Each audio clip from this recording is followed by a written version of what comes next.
Morning everyone. Pramod academy में आप सभी का स्वागत है। आज मैं आप लोगों को राष्ट्रपति के सभी आर्टिकल का ट्रिक बताऊंगा।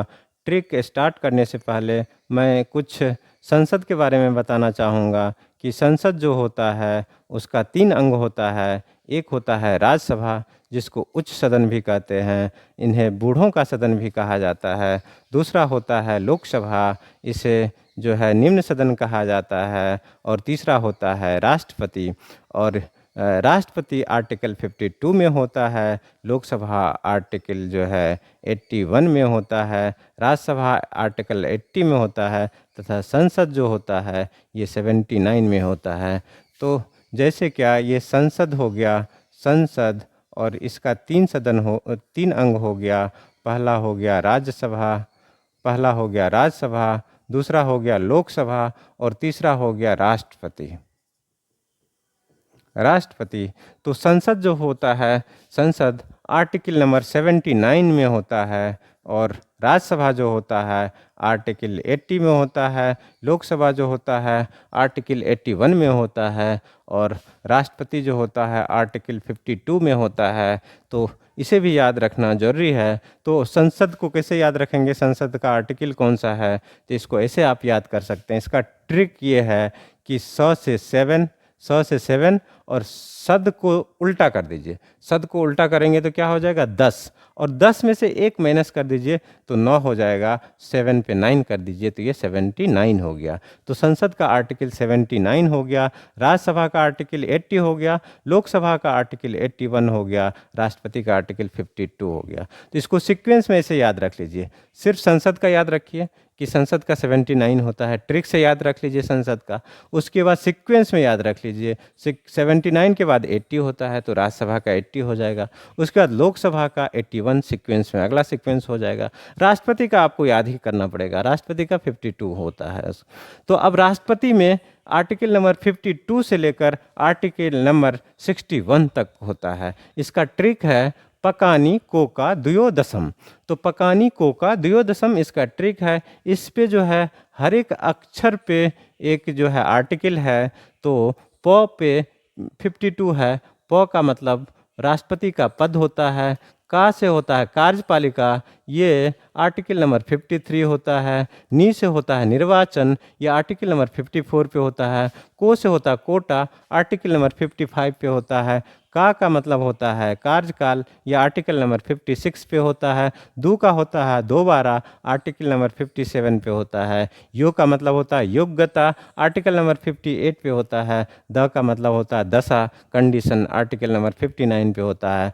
तालब स का मतलब होता है शपथ, आर्टिकल नंबर 60 पे होता है। म का होता है महाभियोग, इसको इंग्लिश में इम्पीचमेंट भी कहते हैं, यह आर्टिकल नंबर 61 पे होता है।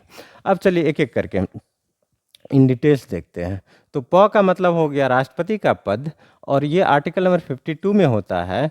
तो राष्ट्रपति का पद जो है भारतीय संविधान में कहाँ से लिया गया है, ये क्वेश्चन बहुत बार पूछा जाता है। तो हमारे देश के संविधान में राष्ट्रपति का पद जो है ब्रिटेन के संविधान से लिया गया। ब्रिटेन में जो राजा का पद होता है वही हमारे देश में राष्ट्रपति का पद होता है।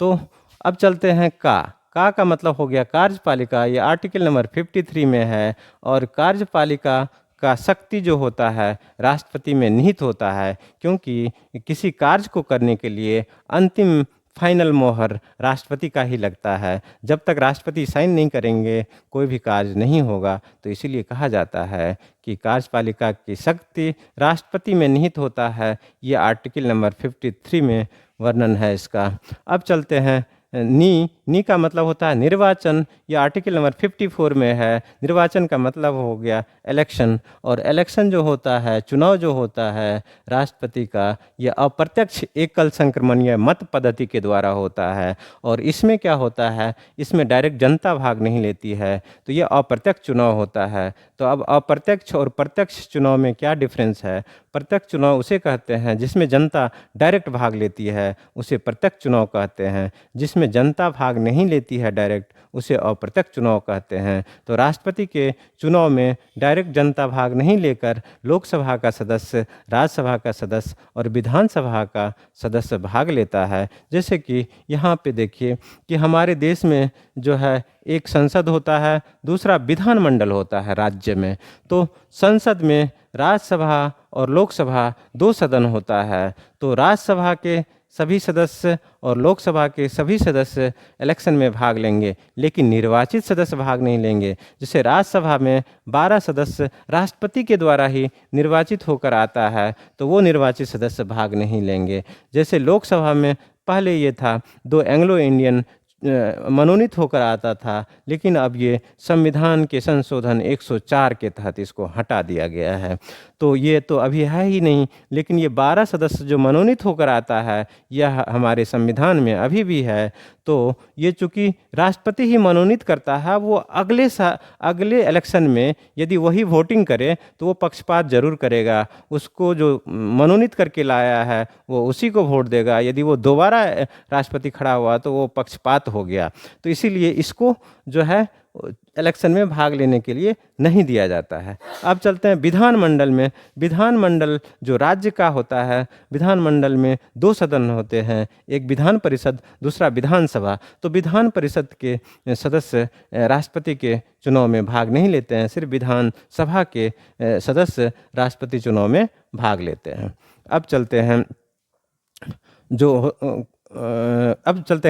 का मतलब हुआ कार्यकाल। तो आर्टिकल 56 में है, और कार्यकाल का मतलब होता है राष्ट्रपति कितने सालों के लिए चुना जाता है। तो राष्ट्रपति 5 साल के लिए चुना जाता है, और ये जो है 5 साल पे फिर दोबारा इलेक्शन होता है। 2 का मतलब होता है कि दोबारा, ये आर्टिकल 57 में है। तो एक राष्ट्रपति दोबारा भी राष्ट्रपति बनना चाहे तो दोबारा इलेक्शन लड़के दोबारा भी जीत सकता है। यह आर्टिकल नंबर 57 में वर्णित है। अब चलते हैं यो का मतलब होता है योग्यता। ये आर्टिकल नंबर 58 में है। और योग्यता क्वालिफिकेशन, एक राष्ट्रपति बनने के लिए योग्यता क्या होना चाहिए। तो योग्यता, पहला योग्यता है एज 35 ईयर्स होना चाहिए। दूसरा योग्यता यह है भारतीय नागरिक होना चाहिए। और जो है तीसरा योग्यता है किसी लाभ के पद पर नहीं होना चाहिए। तो ये 3 योग्यता हो गया। पहला एज 35 ईयर्स, दूसरा भारतीय नागरिक हो, तीसरा किसी लाभ के पद पर नहीं हो। या यो सीधे कहा जाए तो लोकसभा सदस्य बनने के लिए जो योग्यता होता है वही योग्यता जो है राष्ट्रपति बनने के लिए ये तो होना ही होना चाहिए, प्लस जो है एज जो है 35 ईयर्स होना चाहिए। अब चलते हैं द आर्टिकल नंबर 59 में द का मतलब दशा है। दशा का इंग्लिश कंडीशन होता है। तो राष्ट्रपति बनते वक्त उस आदमी का कंडीशन कैसा होना चाहिए।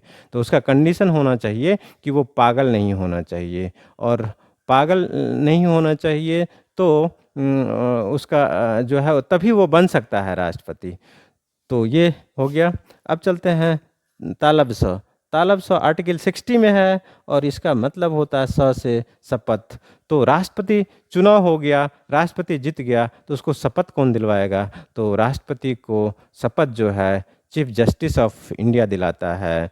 तो अगला है म का मतलब होता है महाभियोग। महाभियोग का इंग्लिश होता है इम्पीचमेंट, और इम्पीचमेंट से किसी भी राष्ट्रपति को अपने पद से हटाया जा सकता है। तो ये सिर्फ महाभियोग शब्द का प्रयोग, इम्पीचमेंट शब्द का प्रयोग सिर्फ राष्ट्रपति के लिए यूज होता है। तो कैसे हम किसी राष्ट्रपति को कैसे हटाएंगे। तो इसके लिए है कि किसी भी सदन में, संसद के किसी भी सदन से